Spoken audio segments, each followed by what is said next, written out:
चलिए आज मार्केट बंद है, जैसे संडे है और कल मंडे में मार्केट ओपन होगी। तो उसको समझने की कोशिश करते हैं कि गोल्ड का मूवमेंट किस तरफ रहेगा मंडे में।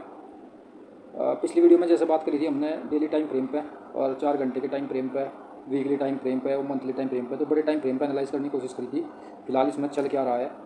तो कहीं ना कहीं कुछ ऐसे पॉइंट्स थे जो हमारे पॉइंट्स जो है रिस्पेक्ट भी कराया गोल्ड ने। और जैसे ये बात करूँ एडवांस ऑर्डर ब्लॉक से रिजेक्शन आने की बात हमने करी थी, तो यहाँ से रिजेक्शन आया।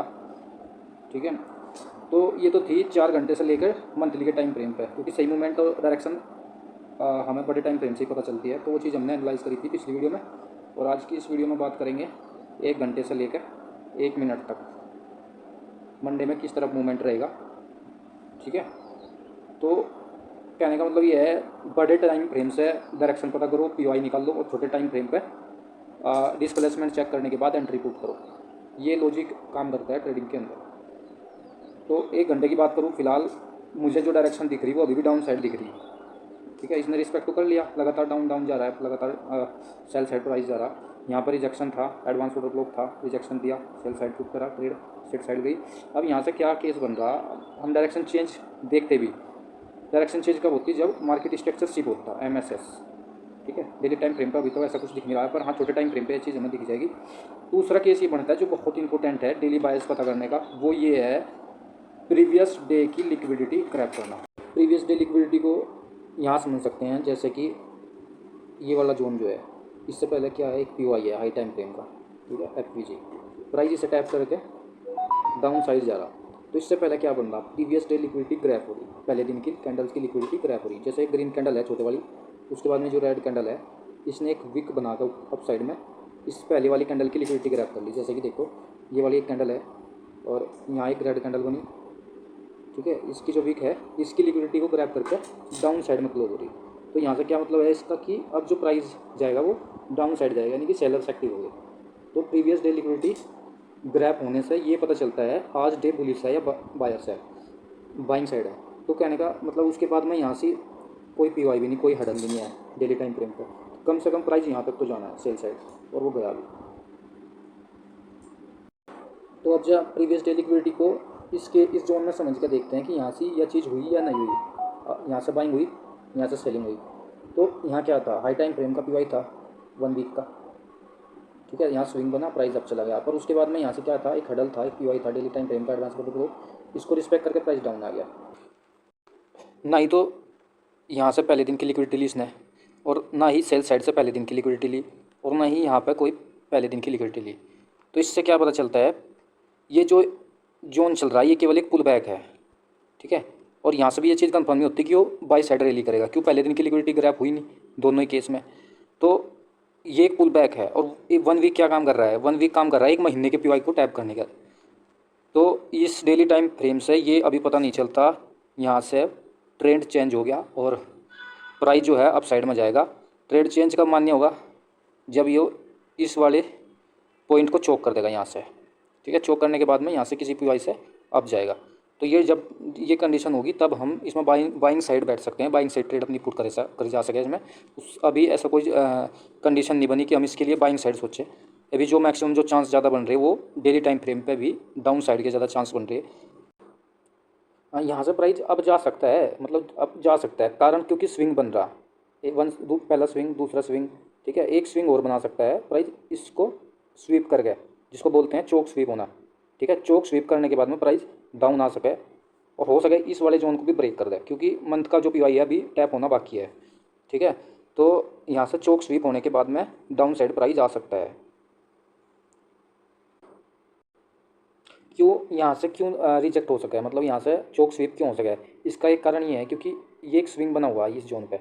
ठीक है, यहाँ से क्या चीज़ है, जो सेलर्स है उनके एसएल पड़े हुए हैं यहाँ, स्टॉप लॉस।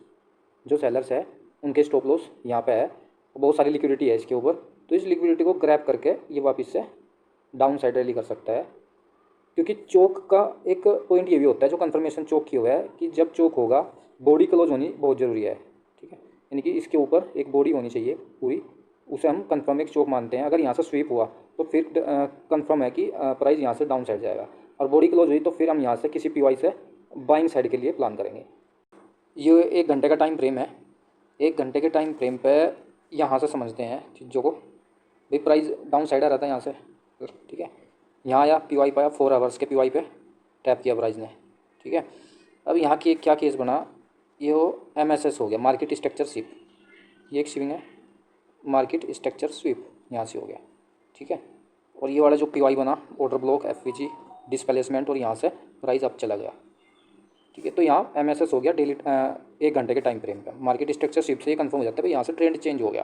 पहले प्राइस क्या कर रहा था, लोअर लो लोअर हाई बना रहा था, अब प्राइस क्या बनाने लगा, हायर हाई हायर लो, ठीक है, यहाँ से हायर हाई हायर लो। तो अभी 1 घंटे के जो टाइम फ्रेम है उस पर जो ट्रेंड चल रहा है वो अप ट्रेंड है। कहाँ तक अप ट्रेंड है, ये चीज़ हमने डेली टाइम फ्रेम पे भी चेक करी कि भाई एक लिक्विडिटी जोन है जहाँ पे स्विंग बना हुआ डेली टाइम फ्रेम पे, तो वहाँ तक प्राइस जा सके, हो सके वहाँ से रिजेक्ट हो जाए। तो वही चीज़ हम बाइंग साइड में 1 घंटे के टाइम फ्रेम पे चेक करके इस चीज़ को मंडे में हम अप्लाई कर सकें कि भाई हम बाई साइड कहाँ तक जाना है। तो बाई साइड पहला जो टारगेट है ये वाला है, ठीक है। अगर हम बाइंग साइड जा रहे हैं तो पहला टारगेट ये वाला है। इसका कारण एक तो ये है, यहाँ क्या बना, ये वो 3 कैंडल स्विंग, ठीक है, ये जो जोन है 3 कैंडल स्विंग है, इसको बोल लेंगे हम I T L intermediate term लो, ठीक है। और वही चीज़ यहाँ से 3 कैंडल स्विंग, एक कैंडल ये पूरी 3 कैंडल स्विंग है, एक आई टी एल ये बना। तो ये क्या चीज़ होती है, जब तक अप ट्रेंड है तब तक आई टी एल सेफ रहेगा, यानी कि आई टी एल ब्रेक नहीं होगा अप ट्रेंड में। ब्रेक क्या होगा, ब्रेक होगा जैसे ये 3 कैंडल स्विंग है, इसे क्या कहा जाएगा, I T H intermediate term I. Up trend में आई टी एच ब्रेक होता है, आई टी एल सेफ रहता है, ठीक है। डाउन ट्रेंड में आई टी एच सेफ रहता है, आई टी एल ब्रेक होता है। तो ये एक कंफर्मेशन है हमारे पास में कि यहाँ से अब ट्रेंड चला हुआ आई टी एच बना रहा है, तो अब ट्रेंड में आई टी एल सेफ रहेगा, इसको हम स्टॉप लॉस के हिसाब से भी यूज कर सकें। तो एक ये कंफर्मेशन है, पहली चीज़ मार्केट स्ट्रक्चर स्वीप हो गया। और अब ट्रेंड में हमारा जो टारगेट है मंडे में, फर्स्ट टी पी ये हो गया, ठीक है, और सेकेंड टी पी ये वाला हो गया। बाइंग साइड मंडे में, बाइंग साइड के लिए 2 टारगेट हमारे पास में निकल कर आते हैं इस पूरी सिचुएशन को एनालाइज करने के बाद, कि हम यहाँ तक बाइंग साइड के लिए सोच सकें। अब एक बार 15 मिनट को और देख लेते हैं। ये 15 मिनट का टाइम फ्रेम का चार्ट है, प्राइस यहाँ भी रेंज में चल रहा, ठीक है।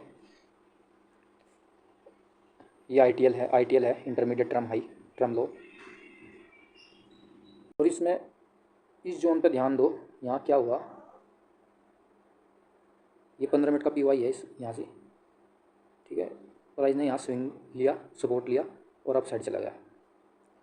तो इसका मतलब यह है कि प्राइस 15 मिनट पर जो बायर्स है अभी अप साइड है। और मंडे में हम जब मार्केट ओपन होगी तो यहाँ एक डीलिंग रेंज का इंतजार करेंगे। डीलिंग रेंज का मतलब ये होता है जैसे एक लगातार 2-3 कैंडल बनती है बायर्स की, ग्रीन कैंडल जिसको देख सकते हैं ग्रीन कैंडल। इस जब ये डीलिंग रेंज कंप्लीट हो जाए, इसका एक मेथड ये भी होता है डीलिंग रेंज में बाई साइड लिक्विडिटी, ठीक है, सेल साइड लिक्विडिटी और बाई साइड लिक्विडिटी दोनों ग्रैप हो जा तो ये डीलिंग रेंज बनता है, ठीक है।